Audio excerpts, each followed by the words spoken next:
بسم اللہ الرحمن الرحیم۔ السلام علیکم۔ ایک مرتبہ کا واقعہ ہے۔ ایک بار ایک دہی بیچنے والی عورت سر پر دہی کا برتن لے کر حضرت ابو علی شاہ قلندر رحمۃ اللہ علیہ کے پاس سے گزر رہی تھی۔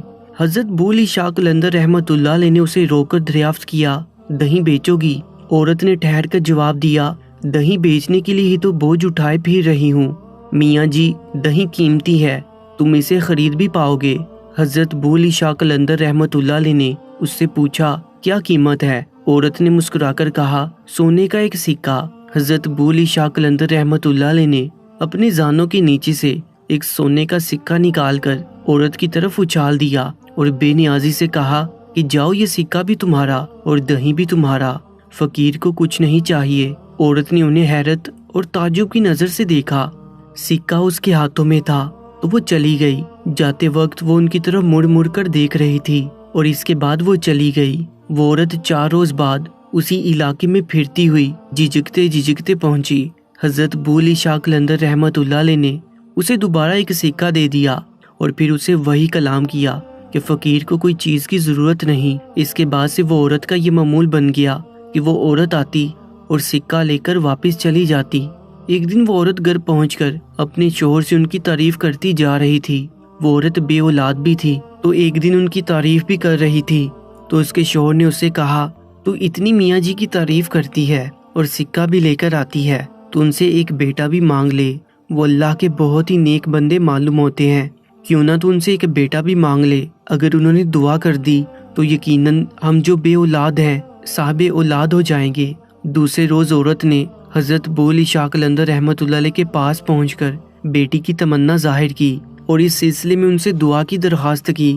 حضرت ابو علی شاہ قلندر رحمۃ اللہ علیہ نے اس سے کہا، جاؤ اپنے محلے میں اعلان کرا دو کہ جس کے یہاں اولاد نہیں ہوتی ہو وہ یہاں آئے، ہم ان کے لیے دعا کریں گے کہ اللہ تعالیٰ انہیں نیک اور صالح اولاد عطا فرمائے۔ عورت واپس چلی گئی۔ اس نے گاؤں میں جا کر اعلان بھی کروا دیا۔ تیسرے روز وہ عورت سبھی عورتوں کو لے کر حضرت ابو علی شاہ قلندر رحمۃ اللہ علیہ کے پاس پہنچی۔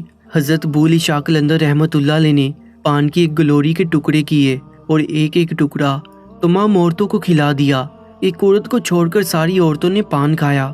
مقررہ وقت گزرنے کے بعد سب کی مرادیں پوری ہو گئیں، مگر جس عورت نے پان کا ٹکڑا نہیں کھایا تھا وہ بدستور بے اولاد ہی رہی۔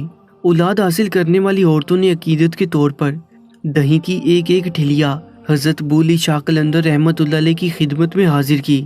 حضرت ابو علی شاہ قلندر رحمۃ اللہ علیہ نے ان کے نذرانے کو قبول کر لیا۔ ان عورتوں میں وہ عورت بھی شامل تھی جس نے پان کا ٹکڑا نہیں کھایا تھا اور جو اولاد سے محروم تھی۔ وہ بہت غمگین اور پریشان کھڑی ہوئی تھی۔ حضرت ابو علی شاہ قلندر رحمۃ اللہ علیہ نے ان سے پوچھا، تم غمگین کیوں ہو؟ اس نے سارا ماجرا سنایا۔ کہنے لگی، آپ کا دیا ہوا پان منہ میں رکھنے کی بجائے میں ایک پتھر کے نیچے رکھ کر آ گئی تھی۔ حضرت ابو علی شاہ قلندر رحمۃ اللہ علیہ نے اس سے پوچھا، اس میں غمگین ہونے کی کیا بات ہے؟ اللہ تعالیٰ تیری بھی مراد پوری کر دے گا۔ اس کے بعد سبھی عورتیں چلی گئیں اور آپ کی زبان سے دعا نکلی تھی کہ اللہ تعالیٰ تیری بھی مراد پوری کر دے گا۔ اس کی برکت سے اللہ تعالیٰ نے اس عورت کو جو اولاد سے محروم رہ گئی تھی اسے بھی اولاد دے دی، یعنی اللہ تعالیٰ نے اس عورت کو اولاد عطا کر دی۔ تو پیارے دوستو، یہ ہوتی ہے اللہ کے ولیوں کی زبان کی تاثیر اور اللہ کے ولیوں کی دریا دلی کہ اللہ کے ولی نے اتنی ساری عورتوں کو اولاد عطا کروا دی۔ اللہ تعالیٰ سے دعا ہے کہ ہمیں تمام اولیاء اللہ سے محبت کرنے کی توفیق عطا فرمائے۔ دوستو کامنٹ سیکشن میں آمین ضرور لکھ دیجیے گا اور ایسی ہی ویڈیو